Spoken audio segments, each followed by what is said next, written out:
What's going on, everybody? It's Ricky with Videohomicide, back with day 25 of the 31 Days of Horror 2022 edition, the second round. It's nearing its completion. All right, we're on a road to 31 horror reviews all throughout the month of October. And I never thought that I would even watch this movie, okay? But there's a lot of hype around it, and a lot of people I really respect gave it positive reviews. I'm pretty sure Trash Dash liked it, and we don't always agree on movies. Like, he liked Halloween Ends. I thought it was a piece of dog shit, but he drew a piece, like an art piece of Terrifier, and I was like fucking thinking about it, and I'm like, you know what? Maybe I should just check it out, and if it's like total shit, I'll say fuck it. I'm not even gonna deal with it. But today we're gonna talk about 2022's film, directed by Damien Leone, starring David Howard Thornton as Art the Clown. Now, fun fact, I actually met both of these people at Shockstock. Probably, I want to say 2019 was the year that they were there.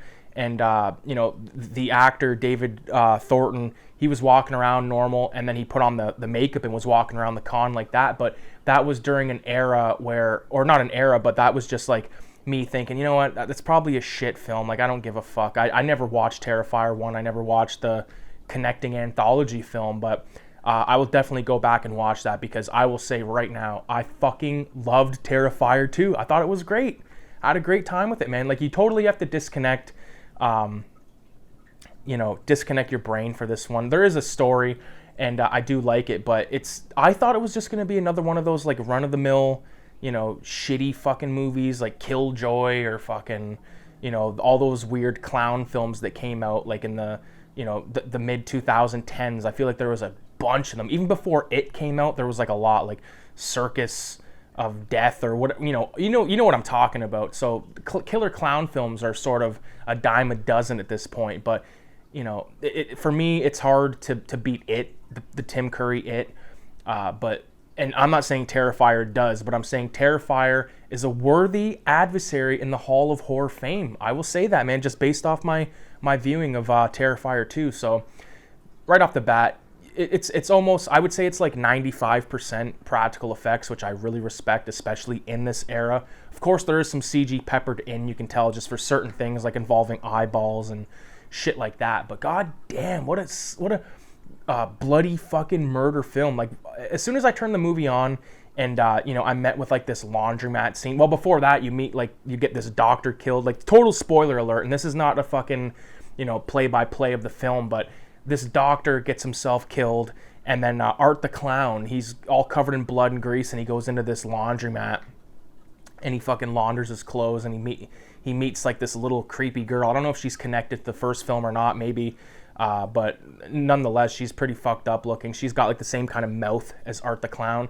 And I love how like he just goes into a laundromat, washes his clothes, and then he kills the guy that's in there. And I thought that was really radical looking prosthetics and stuff on that old man.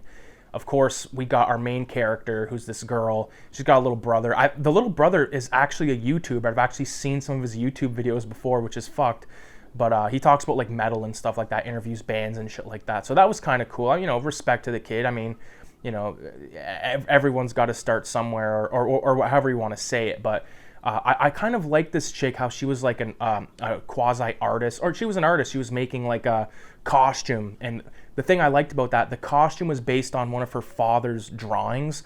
Her father's sketchbook plays sort of a not a big part of this film, but it's definitely shown a few times, and I thought that was really cool, and it flicked through the pages and showed some of that stuff. I really like that. I think that, and I've mentioned this before, like in 31 Days of Horror, I love whenever there's like a book involved, like a book has something to do with something. I think in the near future, I'm going to definitely sort of make my own Necronomicon Ex Mortis, if you want to call it that, but it's going to be more of like a Videohomicide sleazo zine kind of thing. But I definitely want to do like an actual binding and figure out how that's done. When I was a kid, this is unrelated, but when I was a kid in public school, one of the art classes from the high school came to my public school, and they showed us how to bind a book. So everybody made like a 50-page sketchbook and got to design the cover and all that stuff. I never got it back, which is a piss off, but so somewhere out there in the wild is an actual original Videohomicide sketchbook. I'd love to fucking see what that looks like. I'm pretty sure that I drew like this dog. I was obsessed with the Snoop Dogg Doggy Style album cover, how it was like a comic, like if you unfolded it, there was like the comic, and I always kind of drew like a dog like that, like a pimp style dog, but nonetheless, so Terrifier is a long film, but I don't feel like there was any real lulls in the movie. Everything was pretty much, pretty interesting for the most part. I loved the, the scenes at the end, of course. I loved like the after credits scene with Chris Jericho. I thought that was fucking hilarious because it's literally a security guard watching a horror film while he's at work, which kind of sounds familiar. But anyways, I feel like with this movie and the amount of kills and blood, I'd never be able to do it justice in like a 10-minute video, but I will point out some of my favorite death scenes. I loved the scene in like that shitty fucking bathroom, and it's in one corner of the room it says like Art the Clown. And again, I don't know if this was like a connection to the first film, but the Terrifier is like this haunted house where the little brother, the YouTuber kid, goes missing, and his sister has to come find him. Thought that was pretty crazy, like cool connection, like that. Like if that's what the Terrifier is from the first one, like I said, I'm destined to watch the film this week for sure. It probably is not going to make the 20 or the 31 Days of Horror, just because I got some other stuff that I really want to talk about. But I'll definitely watch that flick and make a video when I do it, and I'll check out that All Hallows Eve as well because it looks, why the fuck not? Going back to some of my favorite kills, I like the kill of the guy that works like the costume shop. And one thing that pissed me off about that, like that thing that Art the Clown was trying to buy, like that horn, and they're like, oh, $8.99. Like, there's no way that thing would be $8.99 here. That thing would be like fucking like $24.99. Shit is not cheap in Canada. But there was that kill. I really liked that. I really liked the kill of the mom who got like her fucking head blown off. Art the Clown's like hidden in the car. And the car's covered in all this shit. She thinks her son did it, and then the window comes down, or she wipes the window, whatever it was, and Art the Clown's there with a double barrel, blows her fucking head off. Thought that was great. Really liked the kill of the guy that gets like his dick stabbed 1,000 times. Thought that was insane. And the thing about that was he was wearing like a shirt that says "just the tip," and then it kind of comes back into play later, and then he gets his dick cut off, which is fucking pretty hilariously gruesome. I don't think it was as fun. It was more gruesome, but not as fun as the RoboCop guy getting shot in the dick, because I think that was just, fucking insane. Still love that scene, but I'm just trying to, it's a lot to take in, like a 2-hour film that's like nothing but sort of, very heavy duty graphic violence all throughout. Of course, Art the Clown is carrying around like this garbage bag full of his utensils and stuff, which I loved. Thought that was interesting. Like, it's kind of obviously, you're not going to fit a bunch of fucking metal tools into a garbage bag without it ripping, but I still really liked it. Art the Clown's death itself, I thought was pretty good. Obviously he's supernatural because he got fucked up like countless times and just kept coming back. So, and it's total spoiler alert. Like at the end, after the credits, when Chris Jericho's working the insane asylum or whatever it is with this girl, I loved like their interaction, like how he like this plate of like Halloween candy, like little, not really baked goods, but just like Halloween stuff. He goes, yeah, my wife made that. Passed me an eyeball with some of the fucking brain jelly, and he's like, yeah, a little more, and then and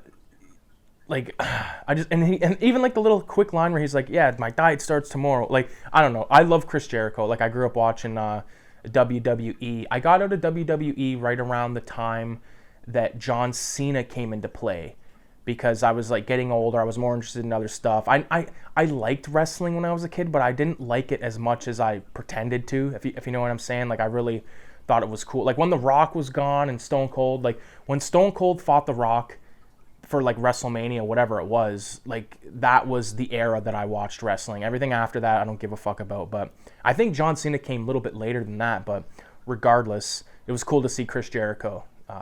Fuck, man, he looks kind of chubby. I'm not gonna lie. I think he's been in some flicks like in the last 10 years or so. But who knows, man? Who knows what we're gonna see next with this Art the Clown character, though? I'm really excited. I'm telling you, man, I'm one of these dudes that's like, yo, fuck these kind of like new movies like that. But there was no like shitty characters. Like even like the one that was supposed to be shitty, like that slutty girl, like even though she wasn't being slutty, but I mean, we'll call her that. The girl that was doing like the dope and all that stuff. She was the only character that kind of annoyed me, but didn't like annoy me it didn't annoy me to the point where I'm like, yo, fuck this flick, man, I'm not watching this shit. No, I had a good time with it. I can't believe it. I thought it was gonna suck, and then even like in the first like 10 minutes, like after the hospital scene and then like the laundry scene, I was like, dude, I gotta watch this flick. I gotta watch this shit because it just looks too fucking insane.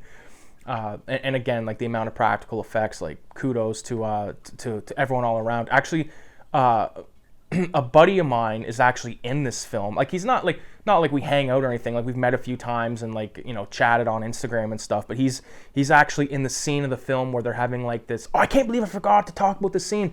There's like it's a dream sequence, but it's this girl dreaming almost like do you know when the movie Shakes the Clown? If you've seen the movie Shakes the Clown, how there's like that TV show they're filming, it's kind of like that. Only it's like Art the Clown. And he kills everyone with like a machine gun. My buddy is one of the guys that gets killed with the machine gun. His wife is actually in there as well. So that was cool to see. I kind of wanted to see that regardless, just to be like, oh damn, like that's pretty cool, man, to get killed on film like that. Especially a film that looks to be like doing pretty goddamn good in terms of the word is being spread around. People are watching this flick, which is a good thing for horror, but it's a bad thing for. Like, I don't want them to get to the point where, like, Art the Clown is, like, this total fucking, Freddy Krueger franchise thing, and it goes to shit, because a lot of these types of movies do that. They go to shit, but, I have high hopes. I like the ending, again, with Art the Clown's head comes out of this girl's vagina, and my favorite part about that scene is how she wrote cunt on the wall. I'm obsessed with the word cunt. I'm obsessed with people saying it like I don't know. I love when fucking English people say cunt, or is it Australian? I don't fucking know. Shout out to VZ Madness. Shout out to everybody, man. I had a good time watching this movie, and I definitely owe it to Trash Stash, because he's kind of the one that made me pull the trigger and at least turn the film on. And again, I had a good time with it, so I appreciate everybody for watching. It's been a blast. I'm having fun making all these vids and stuff. And I know I said it last year, but I really want to continue the tradition of doing at least like a couple of videos a week. Like there's no excuse really to just, even if they're not on this camera, like if I do it off my laptop just to save time in terms of like rendering video and saving it and all that shit. It's really quick on my computer. Like it's actually insane how quick I can shoot and upload a video on my computer. Compared to shooting on my camera here, but nonetheless, there'll be more videos coming out all throughout the year, the rest of the year and stuff. So, with that being said, I appreciate everybody for watching. Make sure you leave a 666 in the comments. What up to all the new subscribers? A lot of people are subscribing and stuff. We're like 910 subscribers at this point, which is pretty cool, man. I really think that's badass. I know that the road to 1,000 doesn't really mean anything to me. But it's cool because I know that I'm not just saying this to a fucking camera and nothing gets done with it. I mean, I'll do it regardless, but I respect and really appreciate all the support. So get that fucking 666 in the comments, and adios.